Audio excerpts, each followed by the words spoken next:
Now it's January, and if you're currently avoiding your credit card bill, Or if you haven't opened your bank app in weeks because it instantly spikes your anxiety, or you promised yourself this would be the year, the month, you finally get your money together, and instead you're just feeling shame and panic. this episode is for you. This is Angry on the Inside. I'm Jess. And I'm Jeannine. We're both certified ADHD life coaches. This podcast isn't coaching. This isn't medical or financial advice. It's two women, late diagnosed with ADHD, sharing their experiences. So take what resonates and leave the rest. Today we're talking about why ADHD makes money so hard. Spoiler, it's not because you're irresponsible, lazy, or bad with money. That's true, yes. Agreed. Money really isn't about math. A lot of people, when we talk about money, everybody wants to say, but I'm terrible at math. Money's not math. The apps, all the fun stuff, that does all the math for you. It's understanding what your numbers mean and how they affect you and your daily life. For a lot of us, money lives in the nervous system. It triggers anxiety, freeze responses, avoidance, and honestly, anger. That kind of anger that's in the inside, or at least that's my relationship with money. Especially if you've spent a lifetime being told that you're bad with money, um, you've already got a bad taste in your mouth about it. There is a reframe, though. It changed for me how I viewed money, and I hope that maybe it will change the way you look at money, which is that our money management does rely heavily on executive function. Executive function is exactly the system that ADHD impacts. But we also forget that these are things that need to be learned. If we need to learn these things, but we're not being educated in school and we're not being educated by our families on how to do this, we're taking on the assumption that everybody just automatically knows how to do it. We do that so often, that assumption that everybody just understands but us. When money just feels disproportionately hard, is to remember it's not because you don't care. It's that you probably haven't, received much education or information about even how to do financial management. But also, it's because your brain doesn't get dopamine from repetitive or delayed reward tasks. What my brain does get dopamine from, going to swipe that card so that I can get the next planner for this year so that I can turn my whole life around. That is a dopamine bump. Yeah. Your ADHD brain just doesn't work that way, which is why it's important to understand that budgeting, paying bills, remembering due dates, all of that, these are not moral skills. They're not. And they're brain-based skills. And that matters because so many of us, we have this internalized idea that struggling with money meant something was wrong with us. It's not a moral failing.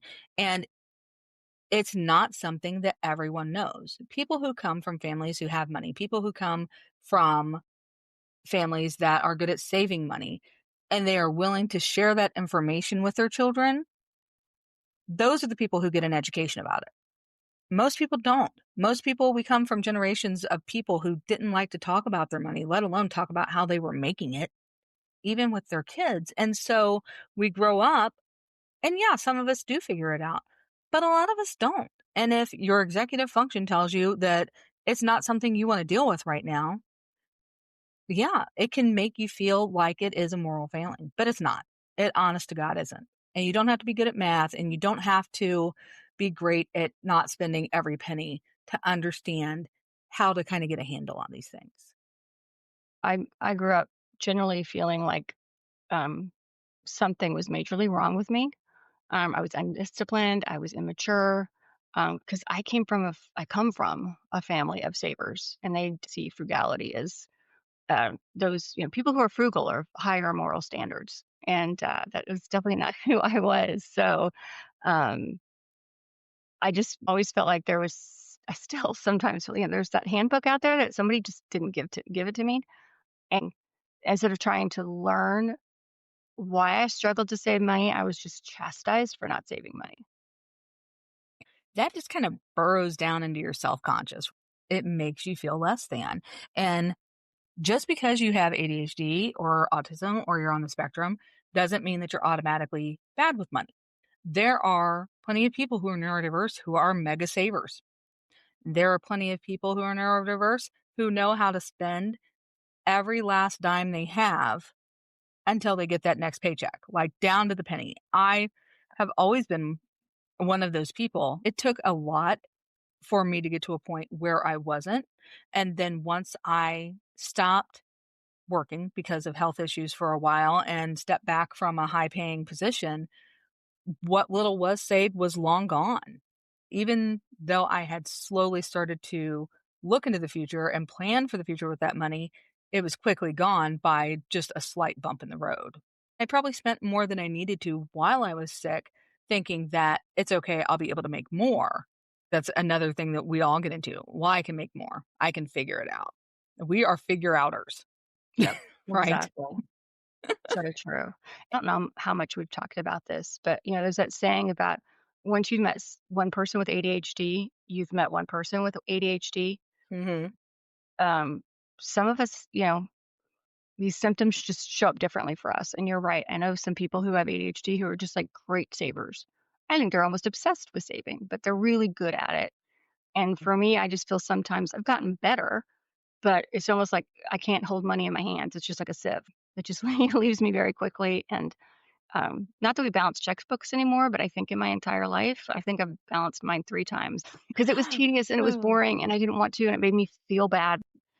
There's gonna be stuff we talk about today that might resonate with you, and there might be stuff you're like, "Nah, don't have that issue."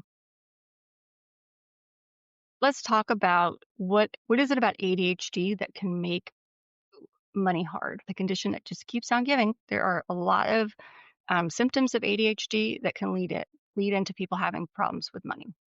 I think the first one, time blindness. Jess is usually the victim of my time blindness. She's a saint. That time blindness, that just for me, that is the one that can absolutely just wreck financial planning for me. ADHD brains tend to experience time more in the now and the not now. Right now, I have to deal with this. I don't have to deal with this. That can have a huge impact how we approach money. Are we in the now or are we in the not now? Yep. Yep. That's it. That is the entire timeline. Welcome to my world. It's now or it's not now. That we are able to recognize future consequences, right? I can say that if I pay the minimum on my credit card bill this month, that interest will accrue. And I can say if I'm gonna go over on the account because I'm swiping my card today and it's gonna hit tomorrow and I won't have the money for the next day, like within 24 hours, I'm gonna get hit with a late fee. Which is why for so many of us that I'll deal with it later, it feels completely reasonable. In that moment, you're right. You know consequences. You understand them. You might have experienced them. But somehow it's so easy for your brain to just to convince you that, oh, but you know what? We can deal with this later. If tomorrow never comes, then it's not a case that you have to figure it out today. Yep. And then suddenly everything is urgent and everything's on fire. For some, you experience panic and shame. No, I think this goes to, yeah, but that's exciting for our brains. Just think of that rush that you get in that last second. But then I think kind of get tired of like, oh, again, I don't have the energy for when later comes. I still don't want to deal with it. And it just makes things worse. And then I just beat myself up and yeah, well, it gets us nowhere. But And that is something I've struggled against probably my whole life. time blindness, impulsivity, working memory challenges, all can add to issues with money. I know for sure that spending will give me a dopamine bump, right? Something our ADHD brains just crave, something my brain craves. Uh, and it is so easy to have a spending addiction. Hmm. So easy. Yes, our A brains do kind of lend themselves towards addictive behavior. But I think you're right. That Hmm. dopamine hit, gosh, you're exhausted, overstimulated, you're emotionally drained. It's been a hard day, or you're just feeling burned out. Oh, that nice little dopamine hit. If you just got that little new mug and every morning you drink it and it make your coffee out of it and it would just make you feel good. So, and it's on sale for $15. How can you not? Right? It's actually an investment in your mental health. Didn't spend money yesterday, but Crate and Barrel keeps texting me, telling me I've left coffee mugs in my shopping cart. bastards. That are The impulse to purchase, it's not recklessness, it's your nervous system, and it's saying, "I need relief right now." And it's such an instant little gratification. Everybody can say you hear so many people who are undiagnosed ADHD say, "I have an addictive personality. I prefer instant gratification. I just need self-discipline. I just need to be able to discipline myself." It's not really the case. Discipline is not the case when it comes to ADHD. You know what I mean? That is such a dirty word for people with ADHD. It backfires on us every time. you should be more disciplined. You should be more disciplined. You're not done. Yeah. Ugh. I can't tell you how many times I heard that. And it's not as triggering as like the word disgusting or others, but the discipline is one of those ones for me. I roll automatically. You should be more disciplined with your money. You need to plan better. You need to use more self-control. That's such a load of shit. It really is. It does not work for us. That is not how we are wired. To believe that is not leaning into your ADHD. And for people to tell you that is them not understanding how ADHD works. And that's what leaves us all feeling so freaking shameful all the time. Listening to your nervous system, understanding that you need the relief right now. Where do we go from there? What is that telling us?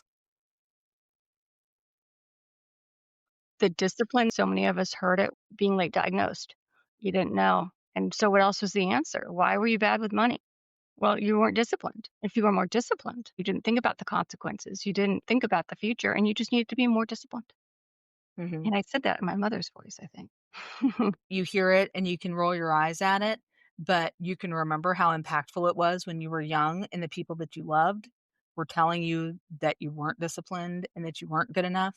It's like a ghost of an emotion or a ghost of a reaction. It still kind of hurts. Yeah. Yeah.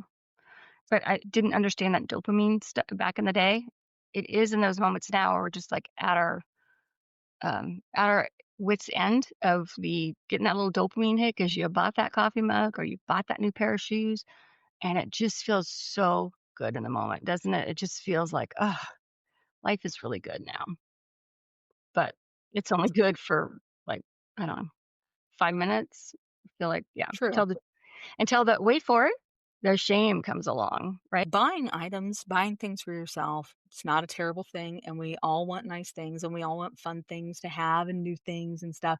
But where you can really slow that down is your nervous system regulation.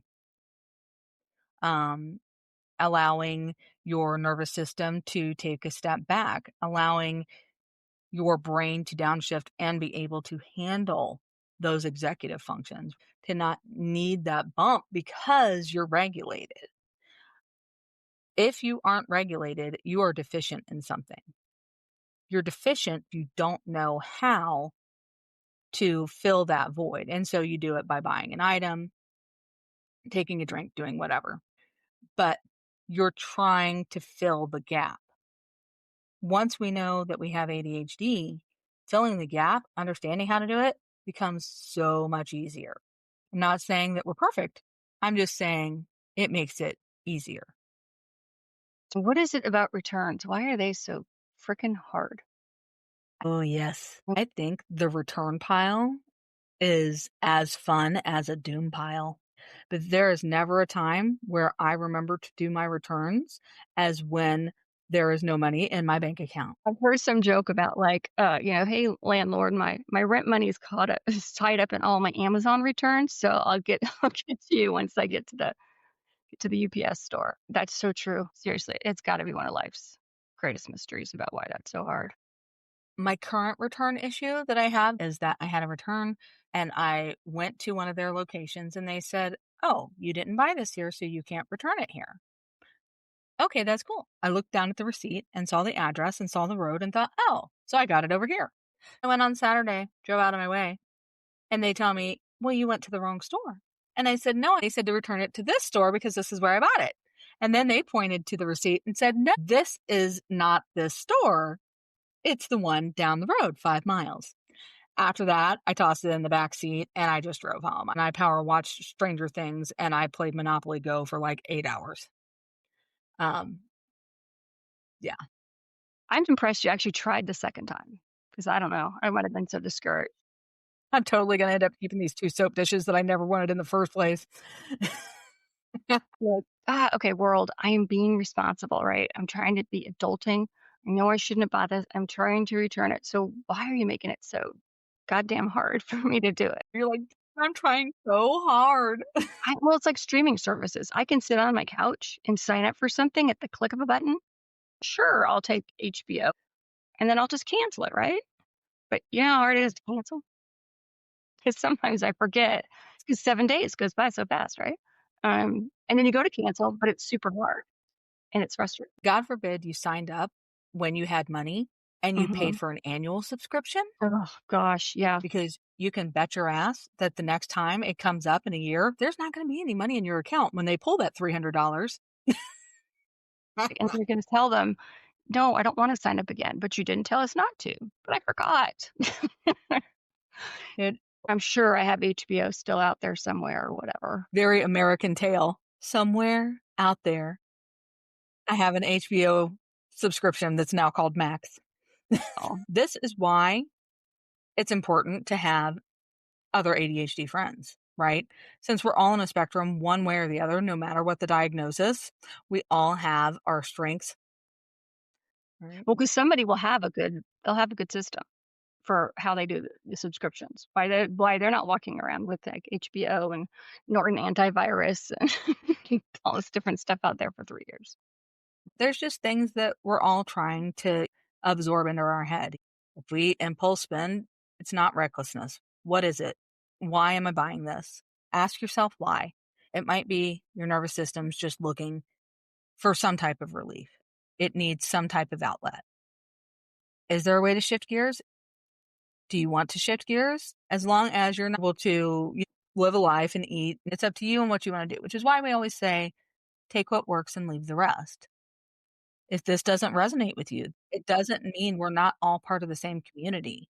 It just means that these are things that Janine and I have experienced. One of the big things that impacts me, or at least especially used to, but I still do it to a degree. I do take medication for my ADHD and I do therapy and things. So most of the extremes that I used to experience with money are different now, but they're only different outside of 5 or so years, really, not a case of a lifetime of knowing that I'm not supposed to be making these quote unquote money mistakes, or um, knowing that I'm avoiding looking at my bank account because I know how bad it's going to be. And so I'm intentionally avoiding it. Those are things that I did not connect until I started having therapy, until I started, uh, you know, being medicated for my ADHD, until I had a diagnosis. Up until then, I just felt like it was a case that I was avoidant. I didn't want to deal with it. My bills, oh my goodness. I would have a doom pile. I had a doom basket pile just stacked and overflowing. I didn't want to open those bills. If it doesn't have the Amazon black tape, signature tape going over it, more than likely my eyes You're aren't not going to opening see it. it. It's like Yeah, time blindness, but with mail. yeah. No, but see, it's funny when you talk about the mail, actually getting bills in the mail. And to me, it's just like every single ADHD symptom we've talked about so far would just build up for me. I'd get the bill Hmm. and didn't want to open it. Maybe say it was a credit card bill because I really didn't know how much was on it. What do you mean it's not due for like 2 weeks? I've gotten. I'm like, oh, that was 2 months ago. So I wouldn't avoid it because I didn't know what was on it, and then I'd forget about it completely. I exactly recognize what you're saying. It really wasn't even a case of sticking it in a drawer. Well, maybe it was shoved in a drawer. I feel like I had desk drawers shoved full of shit. I had boxes shoved full of shit. We would move and I would find boxes of mail. Like, oh my goodness. Our worth is not determined by our bank account or our credit score, though I do know and recognize that those are both very impactful things on all of our lives. It's very easy to say that one doesn't matter and still feel like it definitely matters. It's not a blanket fix, the things we're talking about by any means. There are things that we can do that can sort of start to help just in general things maybe you have heard of or haven't heard of, but just things that have helped me or that have helped Janine over time, um, that had a positive impact, I think, for both of us. Some of these are more tips and tricks. It's a case that you will start them, they will be novel, they will be interesting, and then they won't. And then you won't want to do them anymore. And you'll have to find another way to approach it. But as long as you're recognizing it and you're wanting to work towards it, those are the things that have the positive impact on your life, really, Exactly. is the recognition and the want. It's not exactly the case that you have to meet all of these things or meet all of your own expectations on this. Understanding your symptoms, that's why it's so important. So you understand that you might have a great plan, but in 4 months, guess what? Your brain's gonna be bored with it, and so you need to come up with Right? something else. Doesn't mean you failed because the first plan only worked for 4 months. Gosh, if it worked for 4 months, that's awesome. And now you Exactly. need to come up with a new system or, a new way of approaching it and knowing that, that's normal for how your brain works. So it's not a moral failing, it's neurological. That's how Hmm. you work. And, we promise not to say, "Just try harder." Right. Yeah, that's what we tell you, "Just try harder. Just try harder with your money. Just try harder. Be more disciplined and try harder." There Yeah. you Try go. There's harder. the solution. Pull yourself up by your bootstraps. Right? Exactly. I can do it. Why can't you do it? Yeah, Why can't you just? why don't you get like yeah, why don't you, get some budget planning thing? That's what I do. It's just like I have the to-do list that I write down, yeah. I use a calendar. I probably open as many emails as I do mail, but the one that always makes me roll my eyes and gets me to click is the Amazon. We found something we think you might like. Oh, Well, hell yeah, you did. You've got all my information. You know what I'm looking at from like Pinterest to YouTube to TikTok, whatever. you've been chasing me across yeah, across the internet. You've been hounding me. No kidding. Part of the steps that we're taking is we're all trying to remember if money has been a source of anxiety for you or self blame, there's nothing wrong with you. You need to repeat that again. Ah, shoot. No, no, I meant that that was my line to you, like, "Say that again, Jeff." Ah, that was funny. And you're like, "Oh, wait, was I not on the microphone? Oh, let me move it." Yeah, you instantly thought you'd done something wrong. See, that's another thing. Why do you always think you're in trouble? That's another one we need to do. If the regular world wasn't built for the ADHD nervous system, what would make you think that the financial world is? What your solution is can look completely different. You literally have to do what works for you. Don't let anyone come and say, "Why do you have your electric bill taped to your bathroom mirror?" I do it because I want to make sure I pay it. And they can say, "Why don't you just put in a little alert on your phone?" Right. Because I'll look at it once and then 2 seconds later completely forget about it. So do what works for you. Right? I have a client who she's got post-it notes all over her house because that's what works for her. And, don't let someone say, "Well, you should have a little folder and put everything away." She's like, "Doesn't work." The Um, folder. yeah, and the folder. And there's an app for that. I know shame it impacts your executive functions, right? It just reduces it. So get rid of the shame and start looking for systems that work for you and understanding they might work for a month. They might work for 5 months. They might work for a year. Who knows? Maybe it'll be the one that you use forever. But allow yourself that. That's all for today. Leave us a note in the comments to let us know what resonated with you. And if you know someone who could benefit from this episode, share it with them. And remember, you're not alone. And you're not the only one who's angry on the inside. Till next time.